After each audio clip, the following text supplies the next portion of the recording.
Hi folks, good evening and thank you so much for joining me. I see all you done in the room, all you done sit down. I see men done telling me that they here for eye candy, or people done telling me that they're looking forward to seeing eye candy. I guess maybe you might. I don't know. It depends on what is work for you and what will work for you. So, hi. Let me look straight on the camera. How are you doing? Nice to be here. Nice to see all of you. I'm seeing Anne. I'm seeing Barbara Roberts, Joan Duncan, B. Wilson, Marilyn Crawford, Carla McIntyre, Brian Chambers, Rena, Renee, Hassani, Roz, Alison Rose, 29 Super C, a whole bunch of you all, the regulars. I'm seeing all of the regulars. I need to remember how to put the live stream onto this so that you can see the comments on them, so as they crop up. I have to go back and research how that gets done, so that way it could be there and you could see it as well, and I can say hello to all of you while you're seeing yourselves scrolling on the screen. Ursula, good evening. Len Lees, Michael Danny, Niabo, Janelle Beth, Natalia, Richard Roberts, hi Barbara Jenkins, this time Donna Shaw, Margaret Thomas. Margaret Thomas, are you the same person on Facebook who said to me that she's get anxious when it get close to 7 o'clock on a Sunday evening? Margaret has get anxious too, but for different reasons. Because I be like, God, I don't really want to do this evening. And I know you'd be thinking, oh God, I hope she doing a live this evening.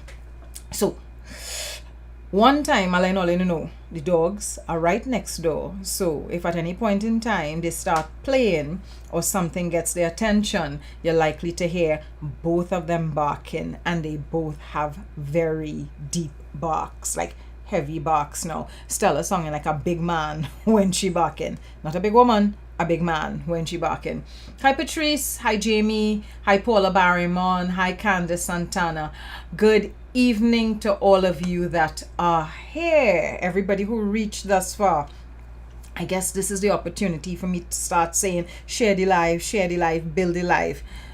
But I don't feel like I have to do that. But what I do want to say though is, if you haven't already subscribed to the YouTube channel, I would like for you to please do that, because I'm trying to build my capacity on YouTube. And let me show you why I want to start building my capacity on YouTube. I have a nice piece of good news for you. On Facebook, I now have 60,000 followers. So thanks to all of you, I have 60,000. Sometime earlier in the week, I saw the number when I was scrolling through, and I saw it and I was like, oh, 60,000. So I want to thank everybody for the 60,000 follows on Facebook, but I also want to get to 60,000 follows on YouTube. As a matter of fact, I want to get to 100,000 followers on YouTube. Why? Because if I have 100,000 follows on YouTube, it means that the channel is at the point where it can start to be monetized. Like YouTube could be paying me for this content, and if I'm being paid for the content, it means that I could be doing even more.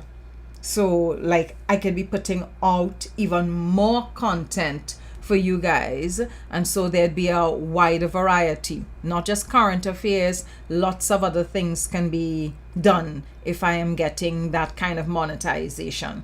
So if you could head over to YouTube and hit subscribe, Also hit the bell for the notifications, and of course hit like on this particular live, so that way there is a lot of engagement on the live, right? Hi Chantel James, I'm sorry that it's sticking on your end. Hi Sharon Griff, thank you for having my back. Yes. Yes, Christopher. YouTube gives me they give you a plaque when you hit 100,000 followers as well. But more than giving me a plaque when I hit 100,000 followers, I can start to be receiving earnings for the material that I'm putting out without asking you to pay me for the material that I'm putting out. And so I feel that's a good thing. What's the time frame? I want to have 100,000 followers by the end of this year, by December, right? So by December, I want to have 100,000 subscribers. So let me not say followers. Facebook is followers, but YouTube would be subscribers. So I want 100,000 subscribers by the end of the year. I think right now I must be less than 5,000 on YouTube, and that's because most of you follow me on on Facebook. Debbie, YouTube has begun monetizing this region. It's not now, it's been a while, right? And so correct, Eric, I'm not asking Ole to send me $50. Do not send me $50. Just go to YouTube and subscribe to the channel and hit like on the lives when you're looking at the lives, right? Whether you're looking at it while it's live or if you go back and you look at it after it has been uploaded, hit like. You don't have to pound the button, just touch the like button and make sure I get the thumbs up and subscribe to the channel. Thank you for those of you that are already subscribed. Somebody wants to know if they could get cake. You know what? I am willing to sort out cake if we get 100,000 subscribers. So I don't want $50. I just want you to hit subscribe. Okay? So if you could do me that favor, just hit subscribe. And so that way we could build capacity on YouTube as well as on Facebook. Because 60,000 on Facebook, that looking nice. Beyond the 60,000 on Facebook, at various times of the month, my reach would be about between 800,000 to 2 million persons in total with my Facebook page, which I think is good.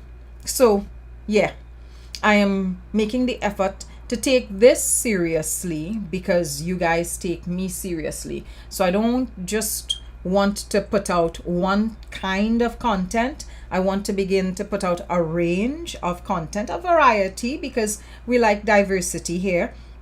And how you can help me do that is by subscribing. Okay, so if you could subscribe. So that's the good news. So all you recognize the song that I start off the live with this evening, right? How many of you all recognize the song? Let me see who is real Calypso fans in the house here. Right? Who's the real Calypso fans? Who's the real Calypso fans? What song I start off the live with? Let me see who could guess it first. Who could say it first? Yes, you could go on like it now.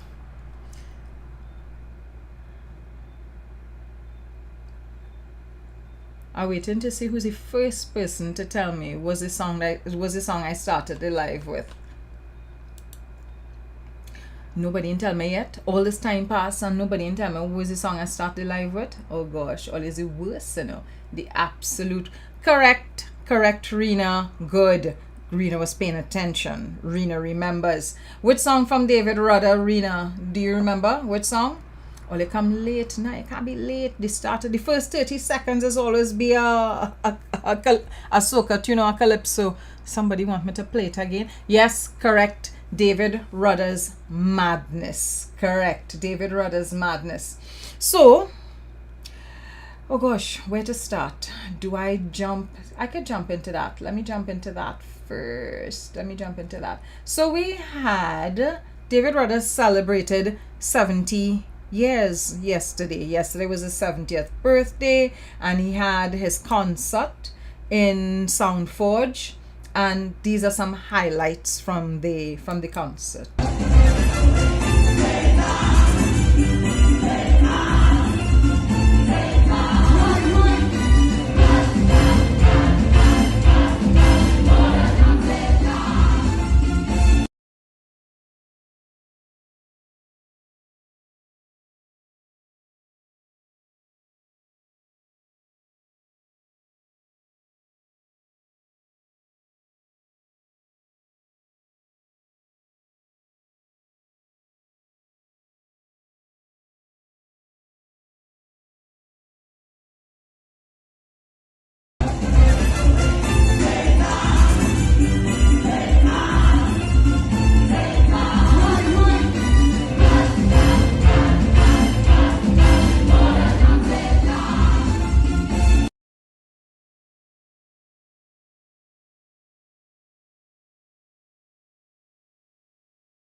The sweet on the street, the knees getting weak.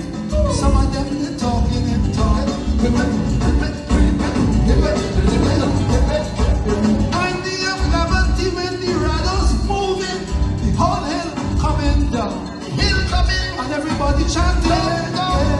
We come from the land of what? Our land is empty.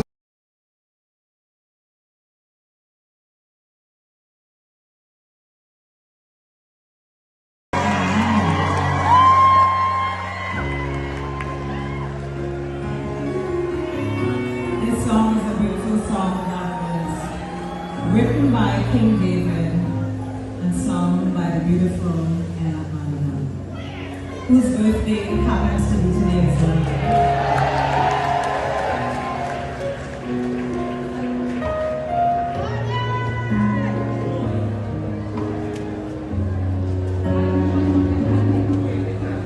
Two-legged bits of sun, making love to everyone.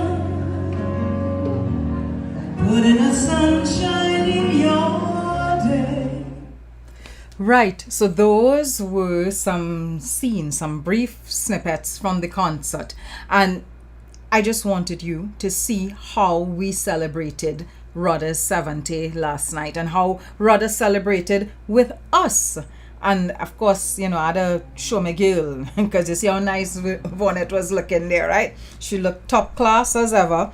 But the show, the vibe from the show. And the thing is, last night had at least 3 events that I am aware of. There was the Redemption concert, there was the David Rudder concert, and then Point 14, you know, Borough Day, or this was Borough Weekend. So there were multiple events last night, and all the events sell off, pop off, and went very well. So sometimes you just pause and think to yourself, Trinidad and beg, it is have some nice things going on. Trinidad and beg, it is have some amazing events taking place. You know, it always have something nice to do here.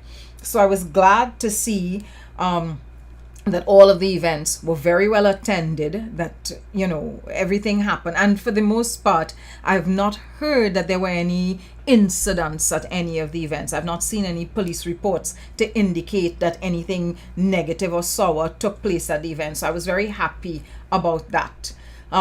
So yes, plenty interesting and exciting things. So we're going to go from one bit of royalty to a next bit of royalty. Prince Charles became King Charles III yesterday, and of course he would have had his queen, right? His queen was also crowned alongside him. So the Princess Margaret became Queen Margaret. Listen, Trinidadians, you all are the worst, you know. You all are the worst. How all they could do Charles that in this meme. And of course, not to be outdone, all you know who all of our king of memes are, right? You all know who the king of memes are. So how you gonna have a coronation, and we boy, Bookie Book, not in the coronation. So I was very happy to see that Trinidad and Tobago was well represented at the coronation. So the coronation happened on the weekend.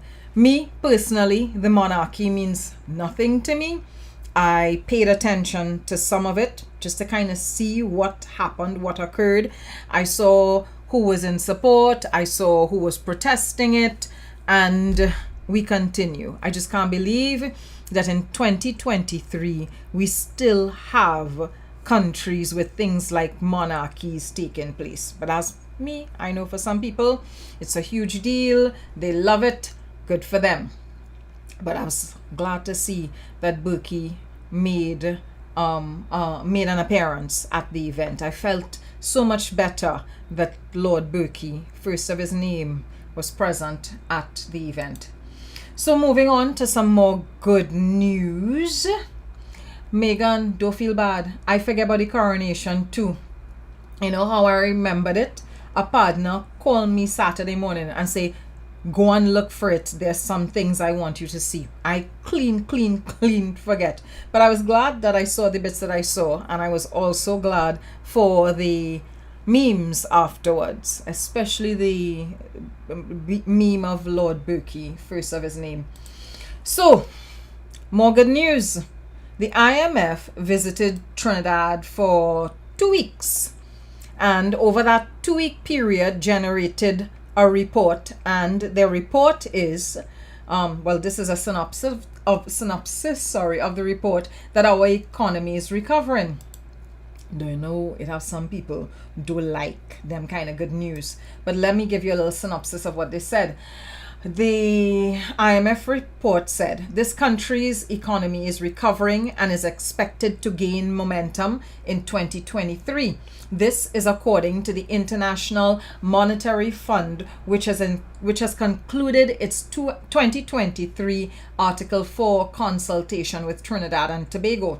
In a statement from Washington, D.C. yesterday, the IMF said TNT's economic activity is recovering, supported by higher global energy prices and the rebound of the non-energy sector. In 2022, economic growth picked up, led by the non-energy sector, while real GDP is estimated to have expanded by 2.5%. So, I felt this was good news on a number of levels.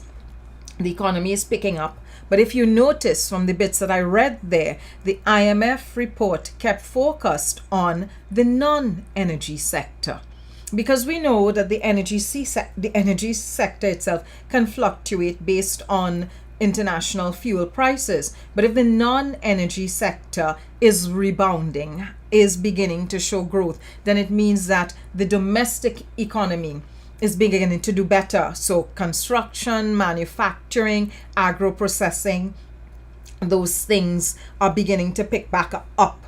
And once those areas are picking back up, that bodes well for the man on the street, the everyday person, so they can begin to feel a little bit more confident about their day-to-day existence. And yes, I hear earlier, the IMF is a PNM.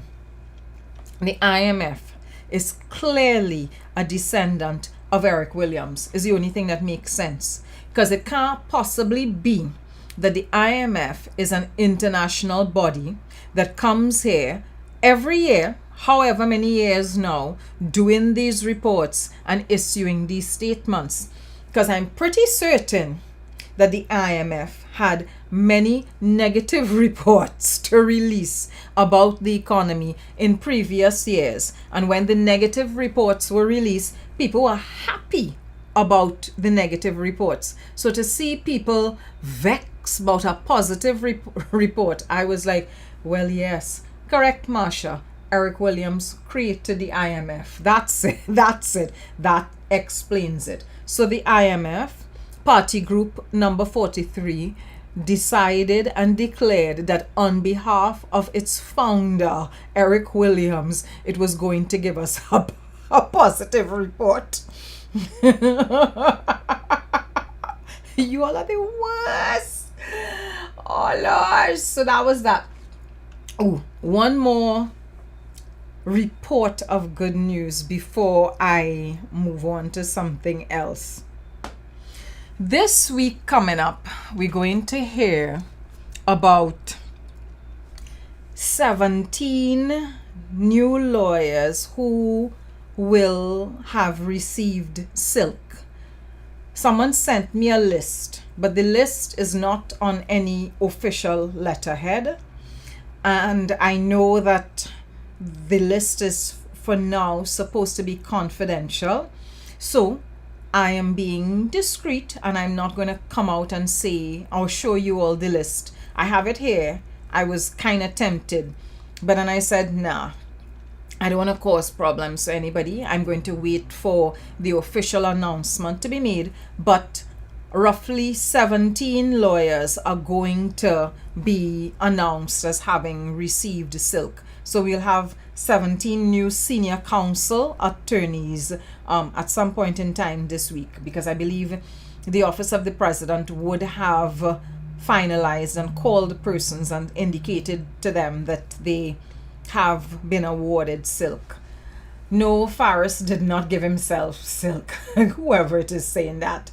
Faris did not give himself silk, but there are some names on the list that I'm sure you all will recognize. So when the list come out, after the official list come out, then I go talk about the list of silkened lawyers, right? When the list come out, when the official list come out.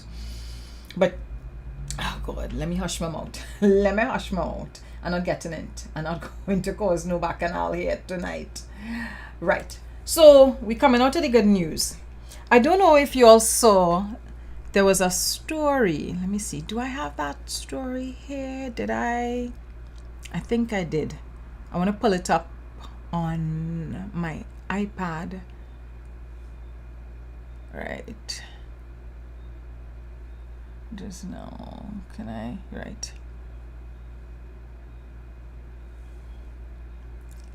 Just now. Actually, no, this is the... Is this the original thread? This is the original thread. All right. Take a look at this. Let me add myself and small up myself. You all saw this. All right.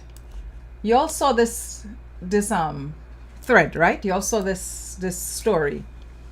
It is about a person who is working at the Chaguanas Borough Corporation, a litter warden, and the litter warden apparently, based on this post from Uncut News Media, the person signs the register at the Chaguanas Borough Corporation and then goes on to work at Massey stores as was the person doing, pushing grocery carts throughout the day. That's what they say in the post.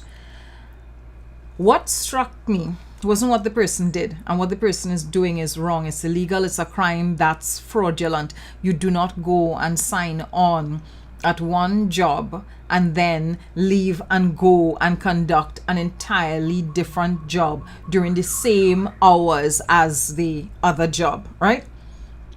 What had me, I don't want to say stunned, but looking on with a degree of dismay was the comment thread. There were so many people. Sorry, Adam, it's not, let me see, can I make it large? If I make it larger, it falls off the screen, you see. What struck me was the way in which people were defending the behavior. So on the comment thread, so I want to show you. You'll go to Uncut News Media and you could look for the post on the litter warden. And when you find the post, go and read the comment thread. There were people who were commending her. So for instance, let's look at Sunil Subran. Sunil Subran is saying, instead of putting this up, you should award her for the courage and strength she has to do 2 jobs. What the person is doing is unethical and illegal, but we commending it, right? Now, the interesting thing about the comments that were on display in this thread is simply this. Very many people didn't seem to think that what the litter warden was doing was wrong. They all seemed to think that it was absolutely fine, and they were also confusing garbage collection with litter warden. So there are persons saying, well, by 8 o'clock in the morning, garbage done collected. A litter warden does not collect garbage. That's not the responsibility of the litter warden. There's something entirely different that a litter warden is supposed to be doing. So people on the thread commenting and saying, well, you know, this is normal. This is what happens here.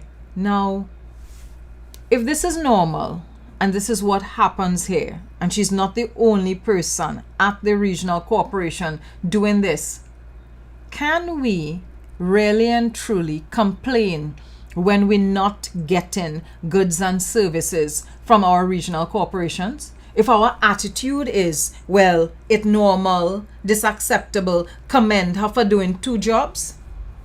Because that would be the reason, or behavior like that is the reason people won't get goods and services from an entity that's supposed to be providing services to the public.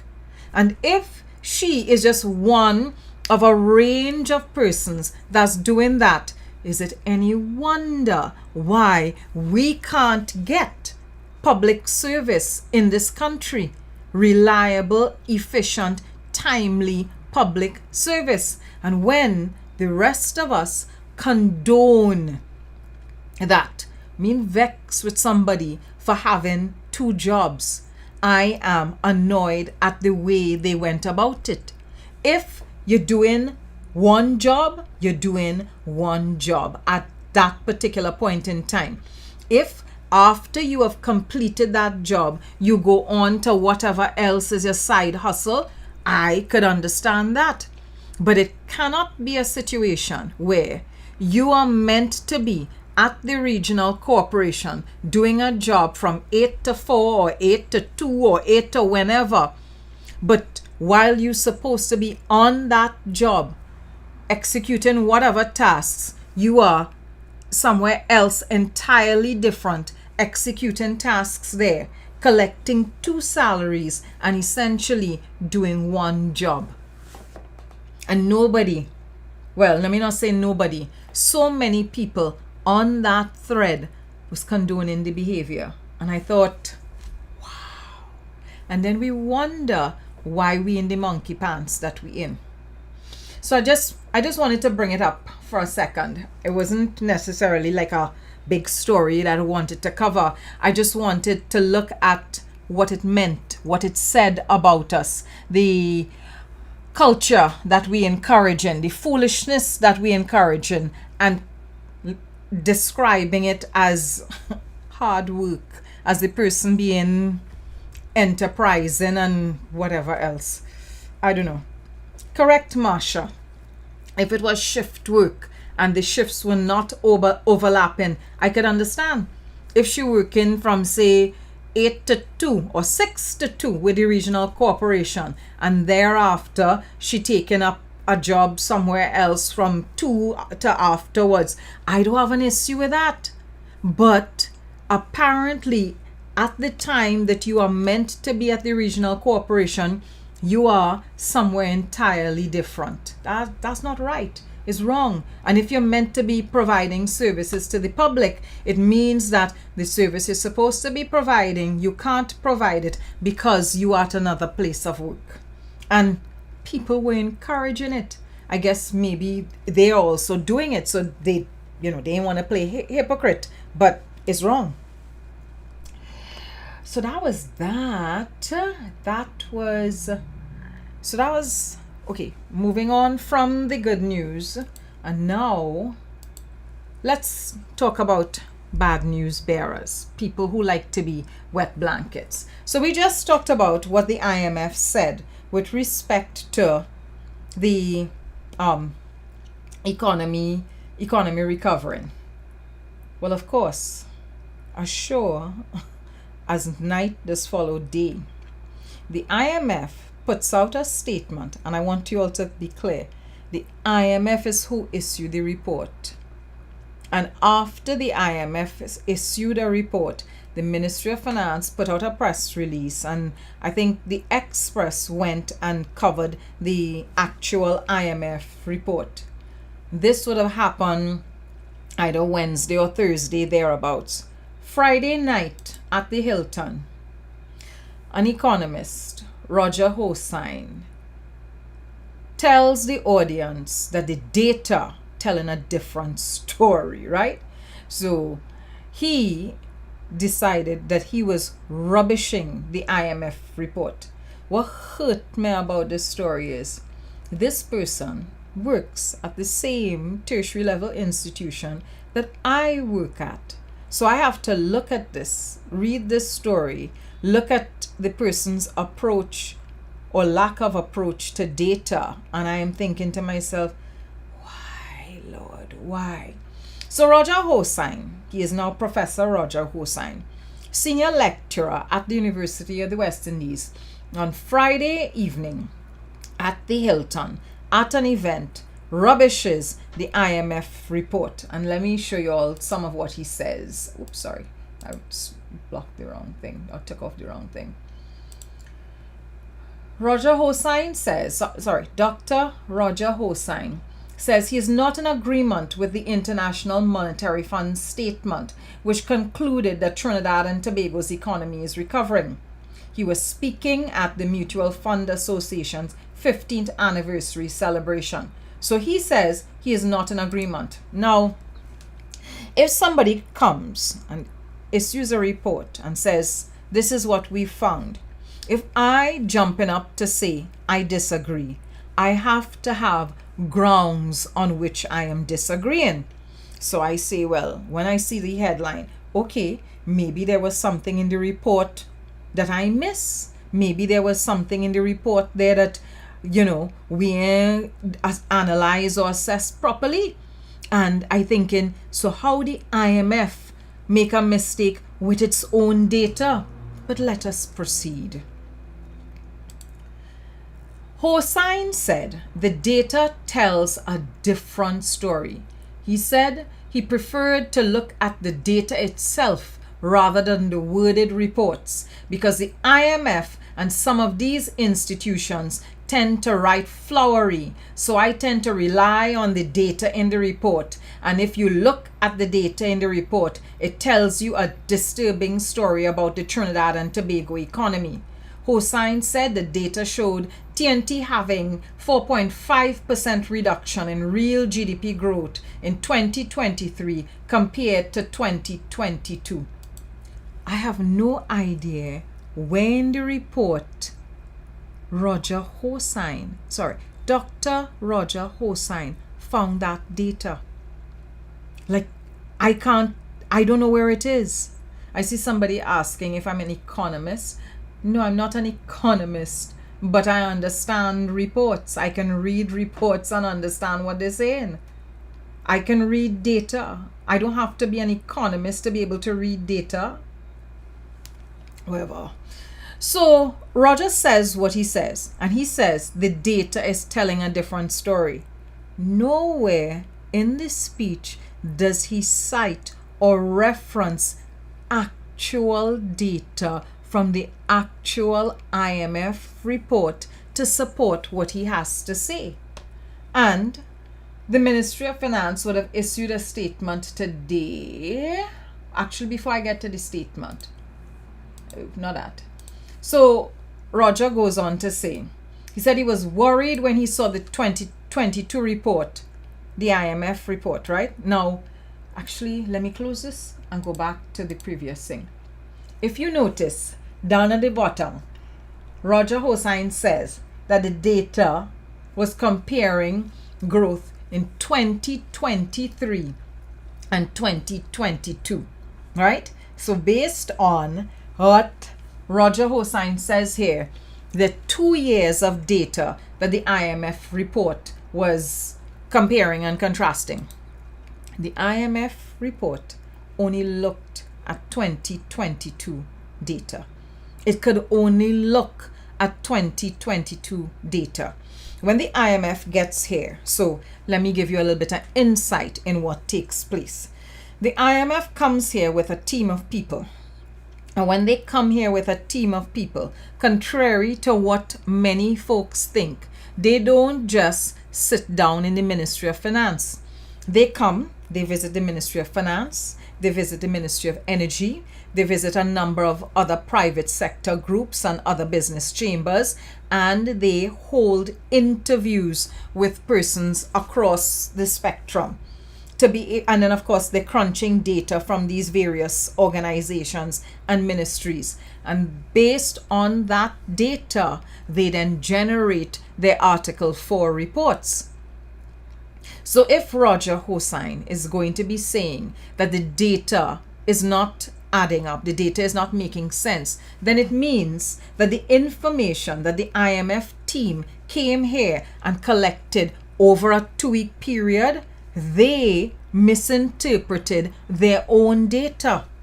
That is basically what Roger Hossain, a senior lecturer in economics, was saying to that audience on Friday evening, that the IMF came here, collected information over a 2-week period, and the IMF analysts got their own data wrong, analyzed their own data wrong, and they write up their report in flowery language, and so you can't trust flowery language. And so Dr. Roger Hossain, would have looked at the data comparing 2022 and 2023. Where he get the 2023 data from, I don't know. Maybe he has some source of information that the rest of us don't know about, because the CSO has not issued any 2023 statistics for the year yet. So any 2023 statistics will be released later down in the year. So I don't know what 2023 statistics Roger Hossain is looking at. But he then says when he compared the statistics from 2022 to 2023, it was showing a different story. And that Roger Hossain, when he saw that, questioned why he was still here. And so, Roger, all I'm going to say to you, after you read that report and compared the two sets of data, one set of data that I'm not even sure where you found it and how you were able to assess it, when you realized from your assessment of the data that only you seem to have, when you started thinking, why am I still here?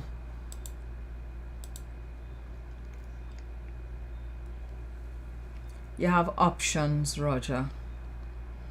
And somebody who is as educated as you are, who is as degreed as you are, I feel quite certain that you will be considered an attractive applicant. So don't feel that you have to be stuck here. Don't feel that you have to limit yourself. Don't feel that you have to accept less than you think you deserve or less than you think you are worth. There are options, lots and lots of options. So don't feel that you have to stay here and cope up with flowery language in reports from the IMF when you could go to a real country, a country where the IMF Article 4 reports would for you be real. Go to countries where you will not feel that you have to come up with your own data to analyze an IMF report. I don't think that you should continue to put yourself through something like that. You know, just exercise your options, right? Exercise your options. So that was Roger Hossain, Dr. Roger Hossain, and his approach to data. Now, there's some, did I forget to, I think I may have forgotten to, oh no, here it is, here they are. So the Ministry of Finance responded,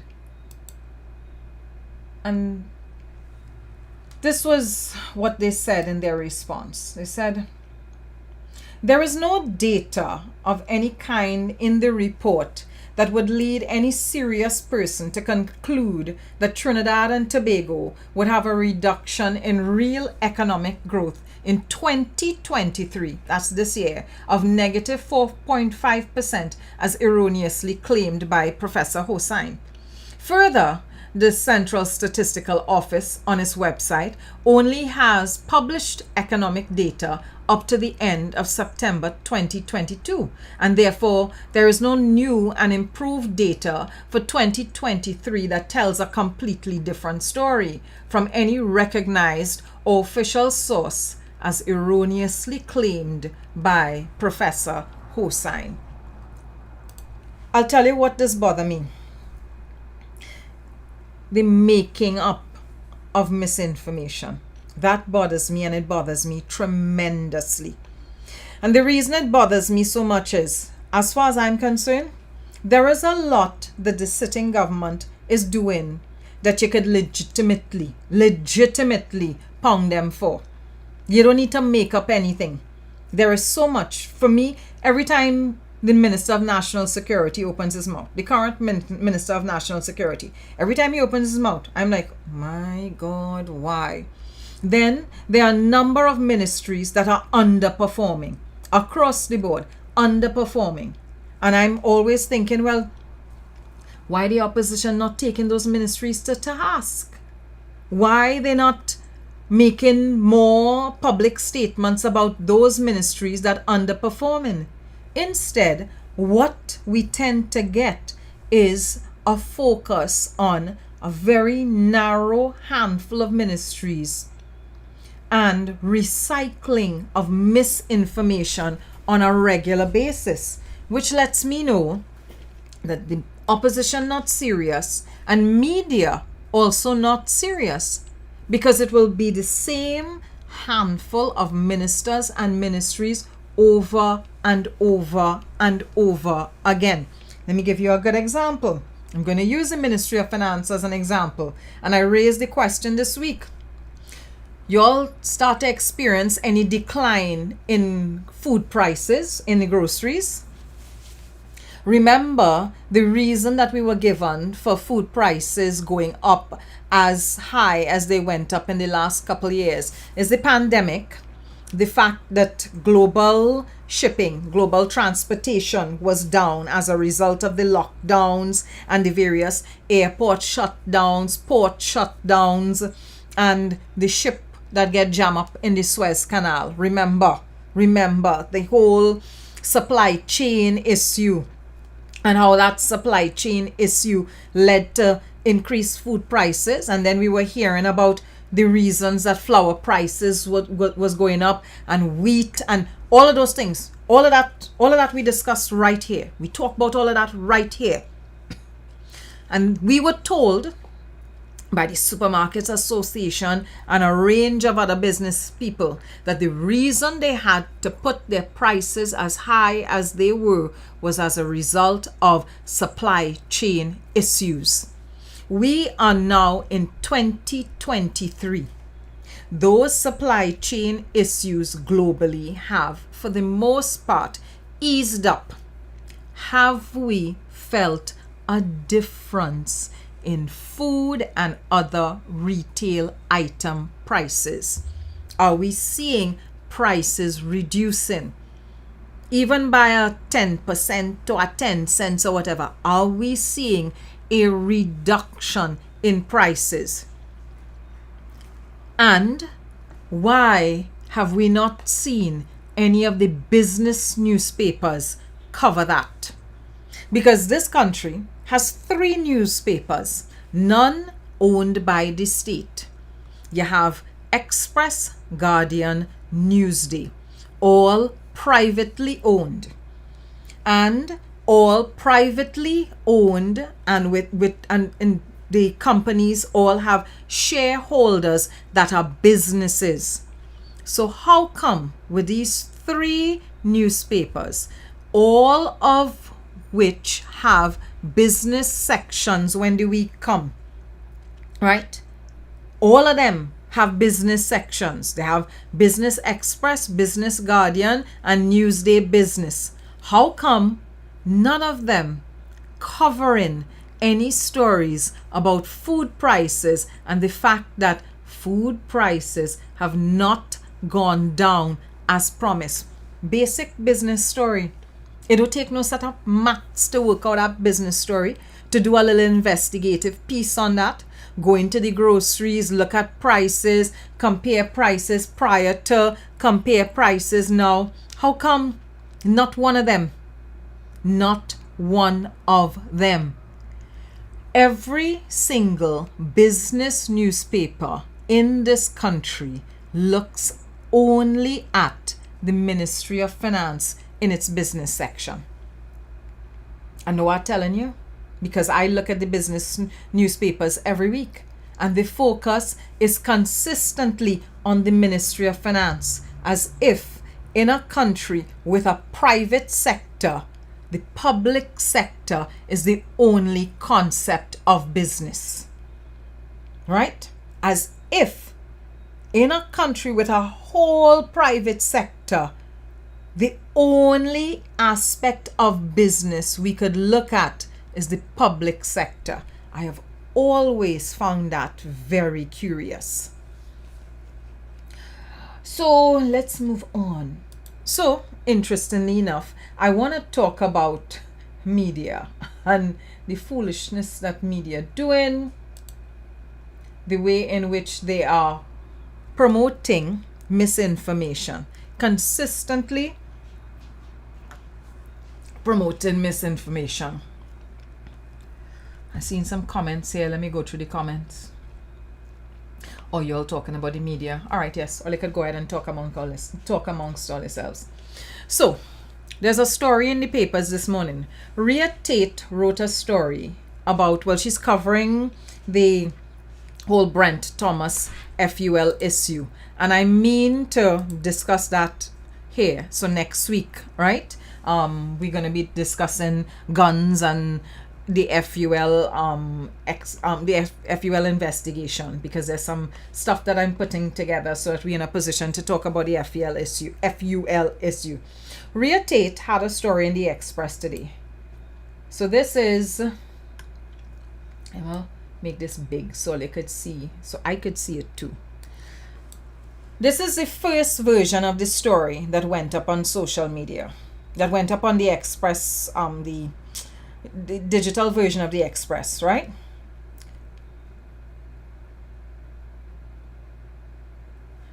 What happened on Barbados soil in the Brent Thomas affair stays in Barbados. One of the positions taken by the state in its appeal against the decision of Justice Devendra Rampersad in the lawsuit, which was filed by the firearms dealer against the state, is that it cannot be sanctioned by a Trinidad and Tobago court. That's the first story that went up, and I circled that. I marked off that part, and there's a reason I marked off that part, because that part gets changed now. In this version, what they said there is erroneous, and my understanding is that's not the story that was submitted by the journalist. My understanding is that this version that I'm going to show you here is what the journalist submitted. So the journalist in question submitted an article that says one of the positions taken by the state in its appeal against the decision of Justice Devendra Rampersad in the lawsuit, which was filed by the firearms dealer against the state, is that what happened in Barbados, and this is the important part, that what happened in Barbados cannot be sanctioned by a Trinidad and Tobago court. So what they're saying there is, the state is appealing the ruling that was made in the Brent Thomas arrest issue. But the part of the case that they are appealing is some things, not the entire case that they are appealing, or not the entire ruling. But one of the things that they are appealing is the part of the case that claims that a Trinidad and Tobago court can issue sanctions against something that happened in Barbados. The editor-in-chief, and this is what I'm told, whoever is the editor, got the story, took the story, took out that part, or rather changed up the sentence to say that the state cannot be sanctioned by the court. I want all you to understand what this version of the story is saying. This version of the story is saying that the government, the sitting government, is actually saying to the judiciary in their appeal that a court can't hold a government to account. Now, if this had stayed as the original story, because they rush and they change the story online, this would have meant that the government telling the courts, all you can't do is nothing. That's what it would have meant. And it would have led to a huge uproar across the country, because you would have had all of civil society, no doubt the Law Association would have jumped out to say, and rightfully so, that the government cannot say that the judiciary cannot hold it to account. As a matter of fact, that's how our democracy works. Remember, we have the three pillars of democracy. You have the office of the president, you have the chief justice, you have the prime minister, right? Those are the three areas. And all three areas are meant to function as checks and balances against each other. So an editor takes the story, changes the line, and what I'm told is the editor didn't even run it by the journalist. So the journalist only found out that the story was edited, changed up, and the complete meaning of the story was changed and published that way, an inaccurate meaning at that. Because to say that the courts cannot hold the state to account is wrong, is erroneous. So, after it had some kankatang inside the newspaper, they went and they changed it to the correct thing, which is that the court here cannot sanction what happened in Barbados. And what that means is that our court doesn't have jurisdiction in Barbados.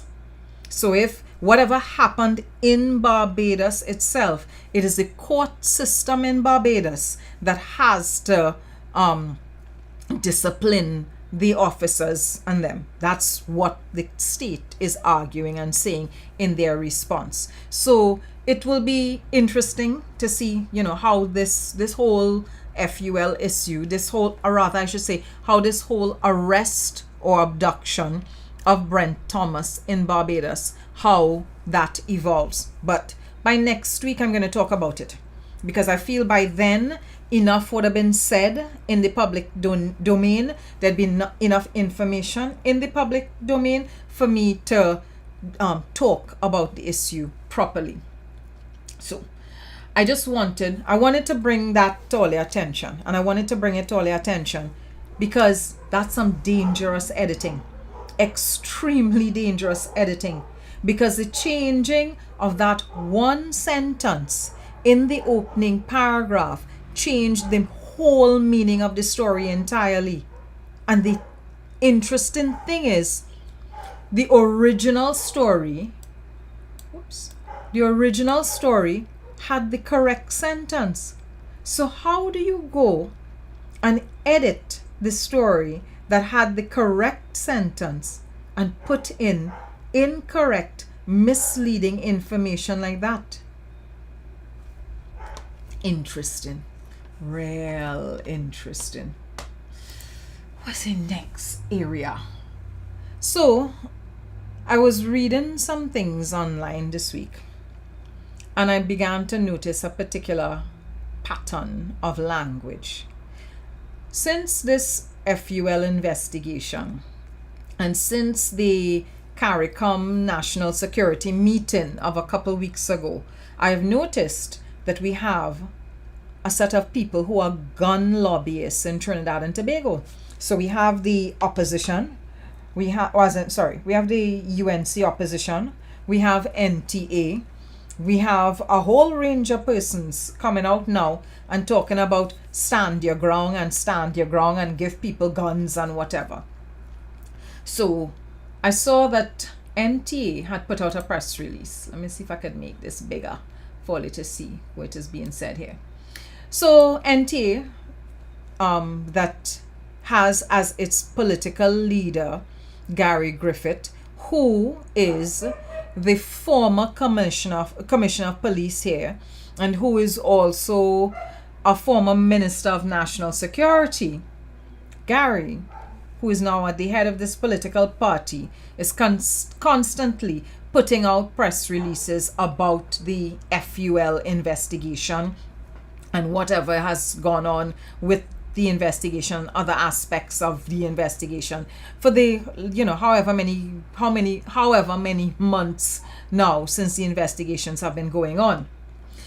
What I've noticed is very few newspapers want to refer to Gary now as the former commissioner of police. So they will talk about Gary as the political leader of the NTA. They might refer to him as the former Minister of National Security, but they're not referencing the fact that he is the Commissioner of Police or former Commissioner of Police. They are also not referencing the fact that this former Commissioner of Police is the commissioner under whom this whole FUL bacchanal became a big deal. So Gary wrote, or NTA wrote, a press release, and in the press release it says, let's look at point 1. No commissioner of police has the authority to have any officer leave Trinidad and Tobago without the knowledge and authorization of the government of Trinidad and Tobago. I want you all to pay attention to language for a little bit, right? Look at number 2. No commissioner of police has the authority to allow any police officer to be involved in any operation or exercise outside of Trinidad and Tobago. Number 3, it is impossible for Trinidad and Tobago police officers to be involved in any joint operation with external police officers, blah, blah, blah. There's a reason I wanted you all to look at the language. Because Kamla Prasad Bisesa issued a pre-action protocol letter this week. I believe it was served on the Prime Minister. Look at the language of the pre-action protocol letter. If any police officer has to travel abroad for any duty, approval is required from the Minister of National Security. The Commissioner of Police does not have the authority to deploy officers to function in any operation outside of the jurisdiction of Trinidad and Tobago without government knowledge. And with respect to the use of a CARICOM aircraft, no Commissioner of Police would have unfettered access to use said aircraft, etc., etc. Almost the same content from his press release and from her pre-action protocol letter. I thought it was interesting that both the National Transformational Alliance and the United National Congress are now working together on this issue of the FUL investigations, especially since the matter is already a matter that is before our courts. So it is already being dealt with by the system. I just thought it was interesting and I wanted to draw it to all your attention because I feel it going to escalate into something sooner rather than later. Where am I now? Okay, good. So we're on the final part, and this is the part that I feel you all will enjoy the most. I want to talk about urban youth and how this whole bacchanal about urban youth started. Now, you know, we as a society, we don't give credit where credit is due, right? We don't big up people when they have done amazing things, when they blaze trails and, you know, they do things in the country, for the country, that just different, out of this world. And I felt that we have a number of persons here that have contributed significantly to crime and criminality. I felt that we have a number of persons who have excelled in the area of criminality and criminal activity. And it would be unfair. Give me a second. Let me go and check and see what is going on with Starboy and Seller, right? Because I ain't sure what is going on. So just give me a second.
Right.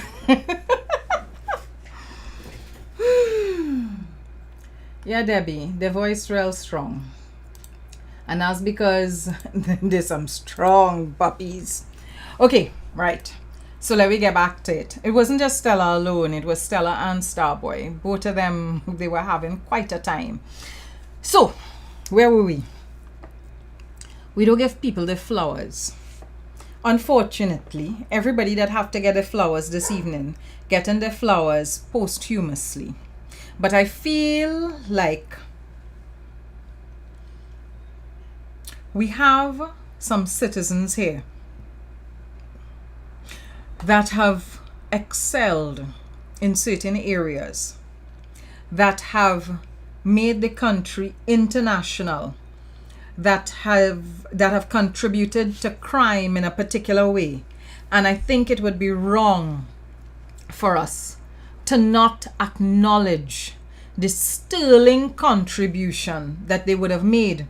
Because if we don't talk about the sterling contribution that these citizens made to Trinidad and Tobago, we will be forced to think that is only one group of persons that has contributed to this particular area. As a matter of fact, that has been the unfortunate narrative for quite some time. And the weird thing is, I don't know why, because there is so much information in the public domain to point to a different narrative entirely.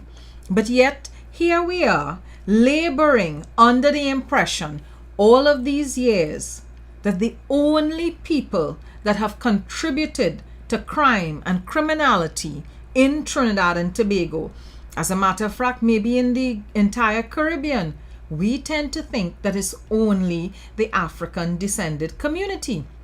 And worse than that, that it is only the urban African descended community. So I felt that it was necessary for me to look at the story differently. And what helped me was a range of things. We have lots of different reports here. We have a lot of information all over the place. But the first thing that helped me was, where is it? This. I did a search.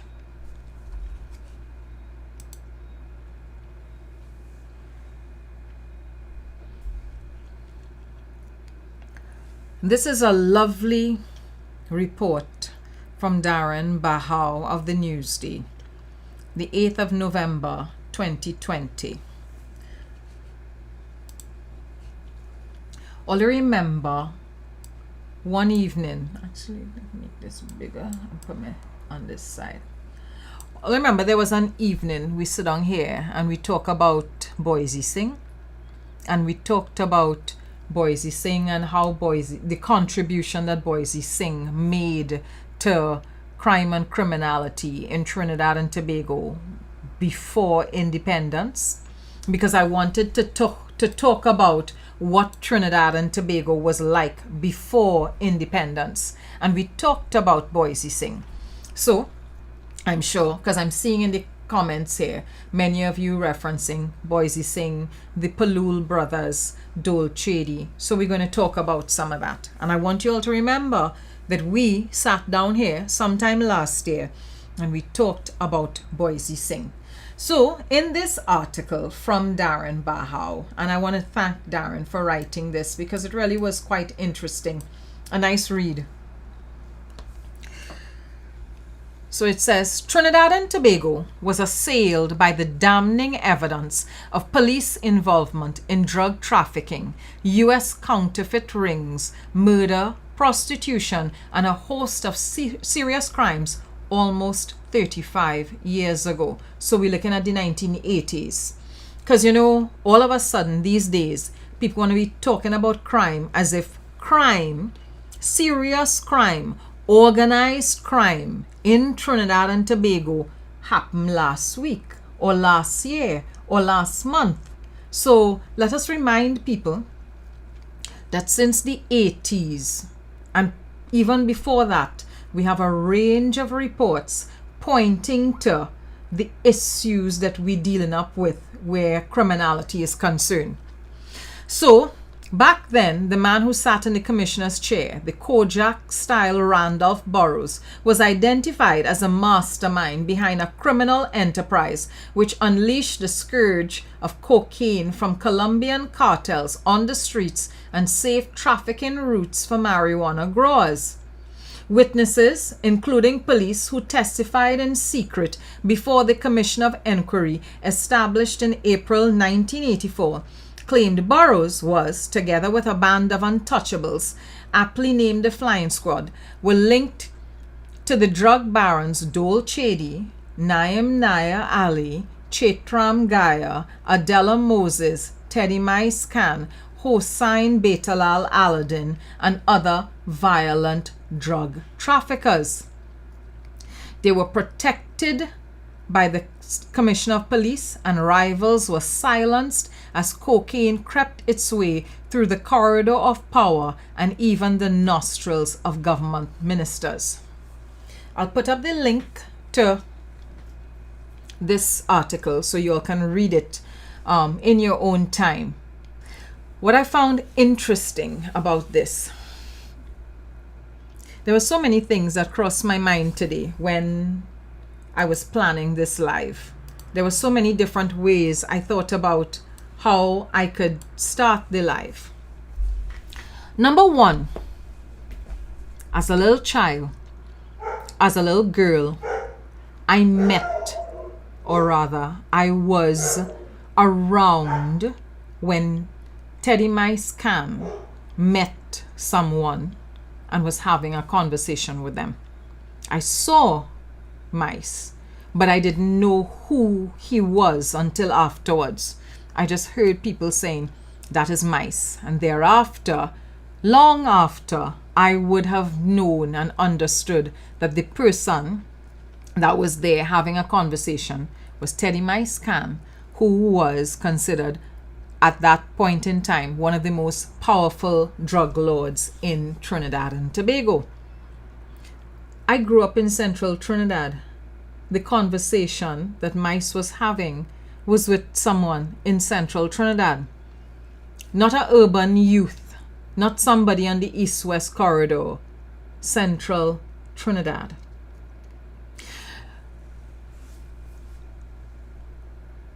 Not last year, I believe 2021, we did a live here where I talked about the Scott drug report.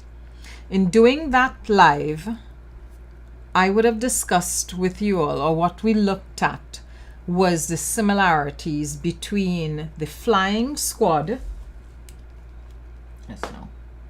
the flying squad back in the mid-80s and the type of policing that was happening at that point in time under Gary Griffith when he was Commissioner of Police. I want to look at parts of the Scott drug report again. And the parts that I want to look at is not, I don't want to go into no in-depth detail. I want you all to look at some basic things and make sense of the details. We had Pundit Sat. Do I still have that thing here, boy? Or did I forget to put it? I may have forgotten to put it up, which is unfortunate. I forgot to put up an image. But we had Pundit Sat Maraj last week or week. Here it is. Not last week, week before last week. So 2 weeks ago, Pundit Sat and them come out, East Indians under attack.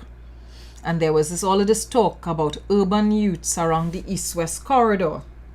And with that urban youth conversation, of course, all of the racist narratives flared up online, with everybody talking about crime as if crime is something that involves only the black community, only young males from single parent homes, and of course this sense of every other group not being involved in crime at all. So I wanted to go back to the Scott drug report, and we're going to look at the Scott drug report, and we're just going to talk about a few things.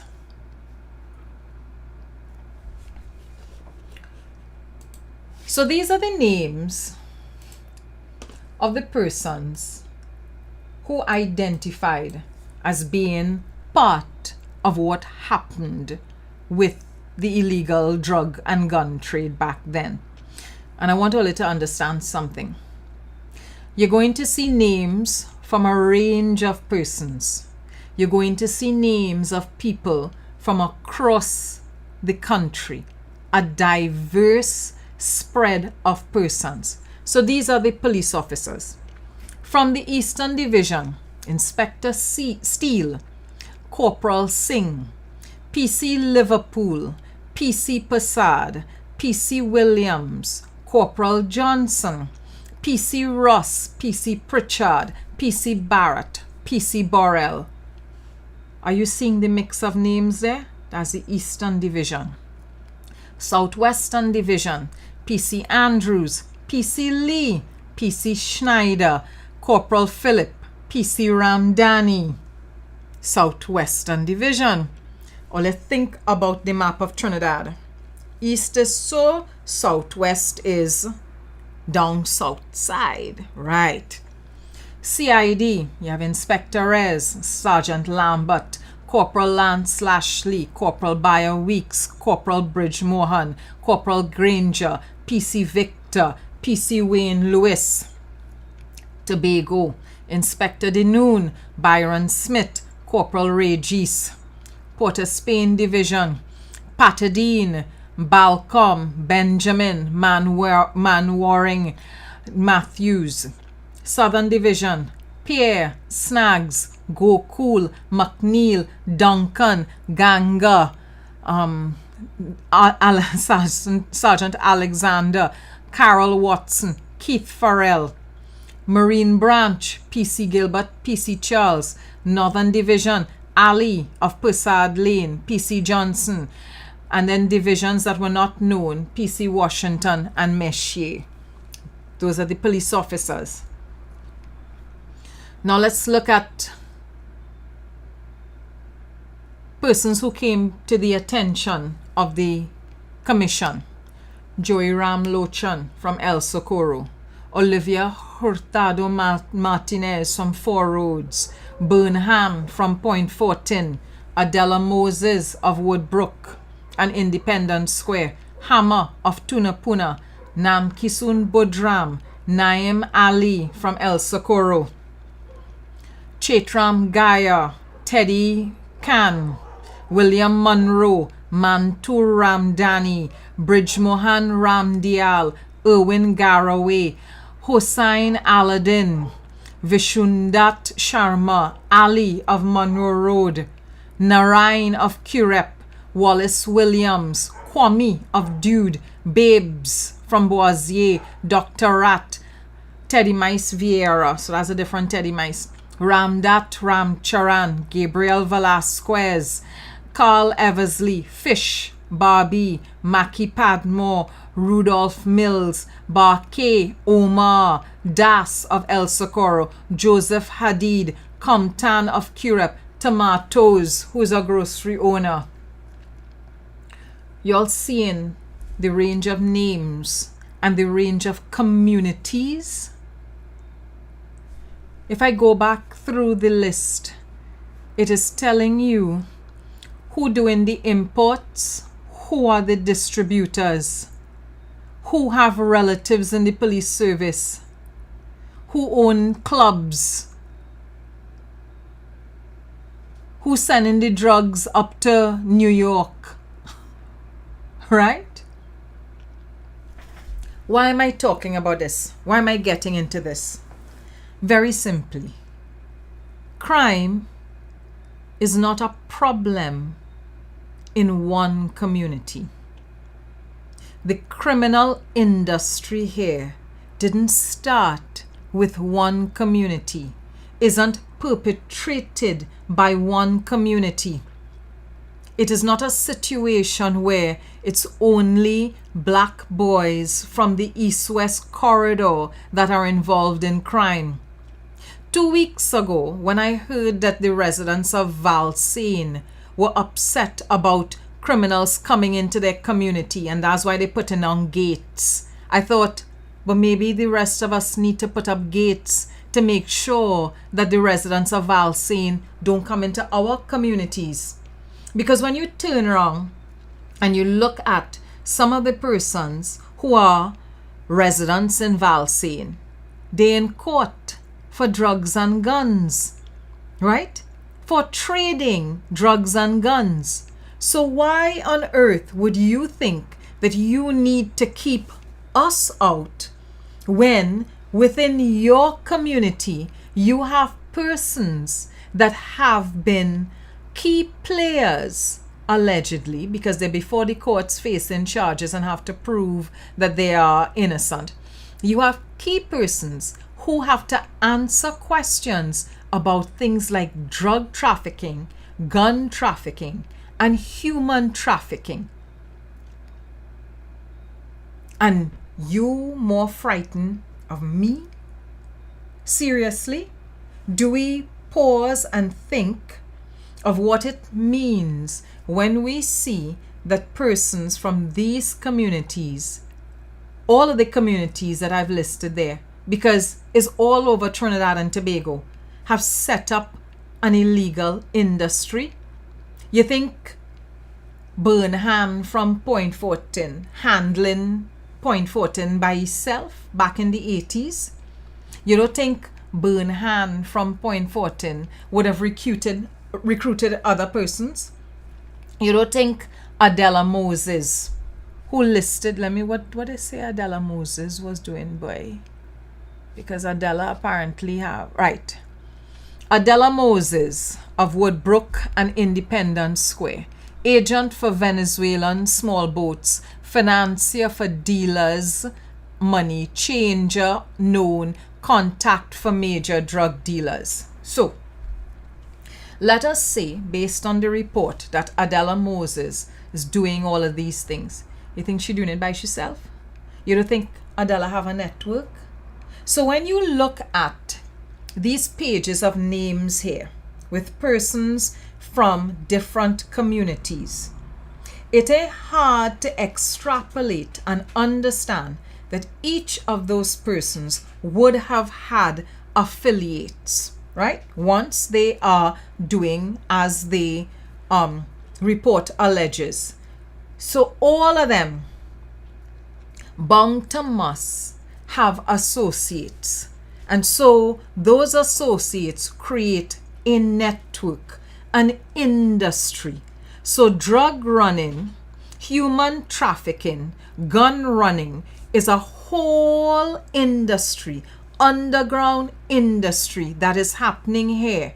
And I am meant to believe that is only young black males from single parent homes that living on the east-west corridor. They are the ones that handling all the drugs, all the guns, all the human trafficking. That's what I supposed to believe. When Pundit Sat comes and talks about East Indians being under attack, attack from whom? Attack from what? Because when we don't see the role that we are playing in perpetuating crime, or rather, when we know that we perpetuating crime, but we don't want people to identify us as the source of the crime, the first thing we will do is deflect and point to other people. It's not me, it's he, it's them over there. So the crime may start here with any of us. The crime may start in our community.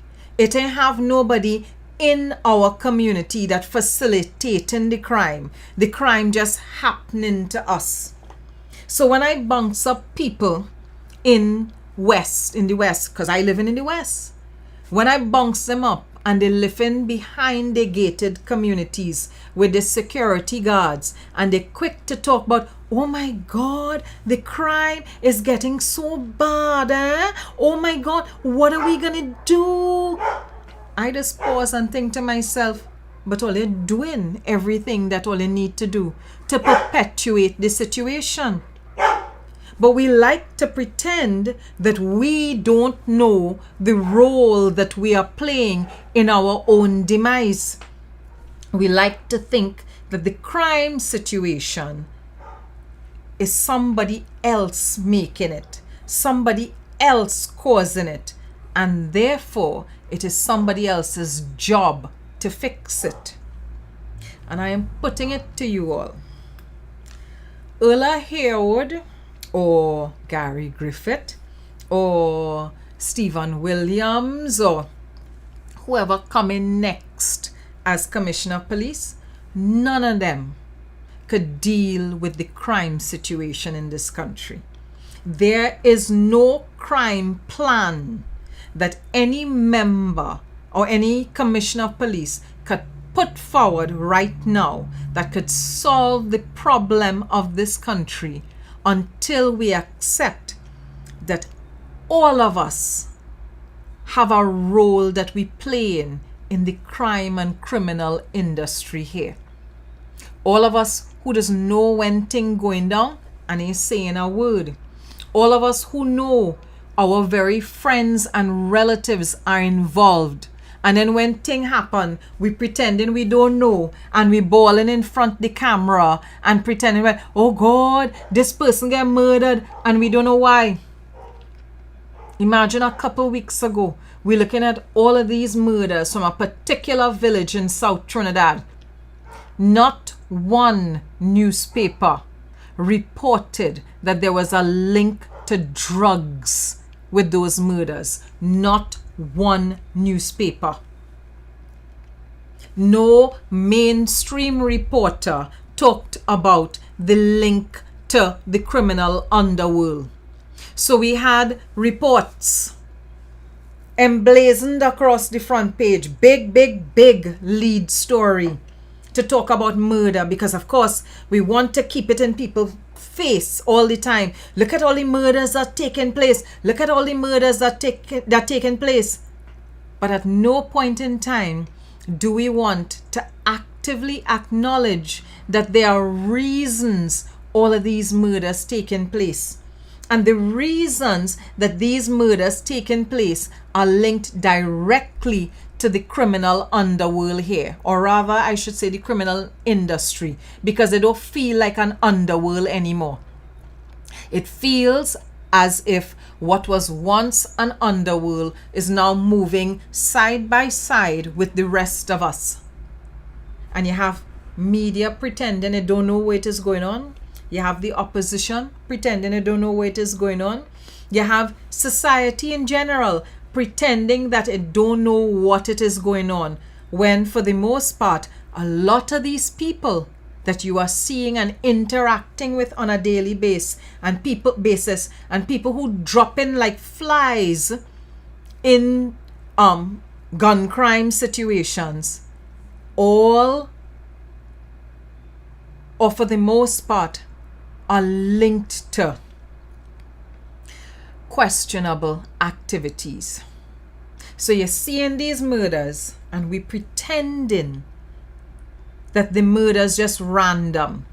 We pretending that the murder is not linked to something.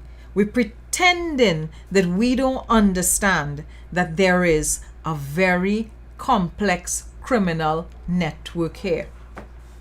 We acting as if this Scott drug report that happened 35 years ago didn't perpetuate. We acting as if the police didn't continue to be corrupt and participative. We acting as if the business community here didn't continue to deepen its ties with the drug world in Latin America and other parts of the world.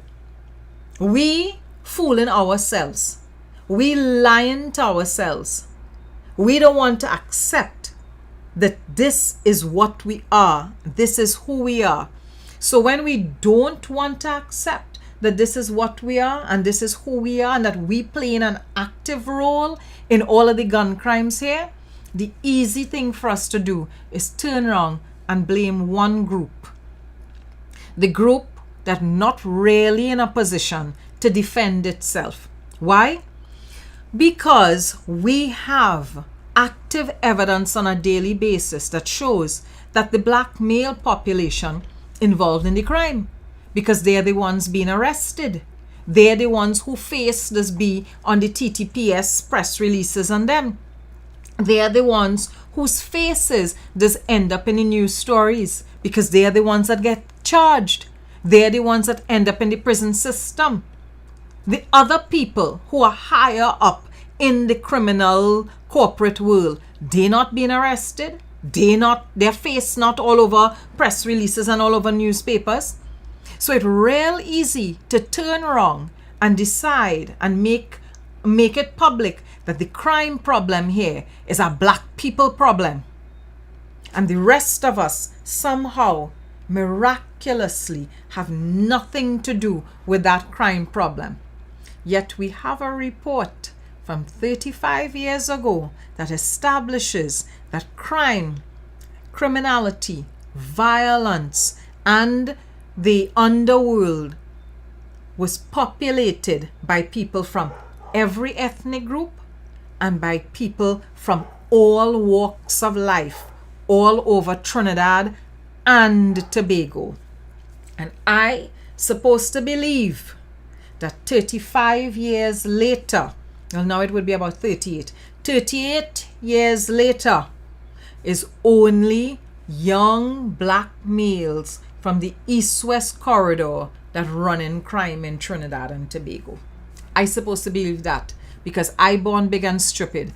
I reach in tongue last, Mary jackass right all over my forehead. I supposed to believe that. I don't. And so when a pundit takes it upon himself to come and stand up on my TV and in a newspaper article, and on the basis of a handful of reports in one village in Aranguez, make the bold racist statement that East Indians under attack from urban youth, which we know is race-baiting language. My only advice is, boy, leave. Don't stay here. Don't get keep back. Don't get trapped in a space where your life in so much danger. Leave. So I just wanted to touch on this with all of this evening. Next week, as I said, we're going to be talking about that FUL case because it's important. It's very important. Justice Devendra Rampasad's ruling, for me, is a very troubling ruling. Then there is the Caribbean Impacts Report on guns, and there's a little bit more research that I am conducting as well, pulling together, because I want to be able to come and talk about it in as holistic a way as I can. And of course, you know me, I don't like to not have the information. I don't like to just come here and talk to all you just so, right? So, whoops, just now I'm trying to sort out something here and I ain't doing it properly. So I will, I'm gonna wrap up here and check and see what is going on with them dogs and them. And I will see you guys next week. So thank you so much for joining me here this evening. And we go pick up next week. We go talk about guns, legal guns. We're going to be talking about FULs and that whole Brent Thomas situation. All right. So enjoy the rest of your week, guys. Take care. Bye.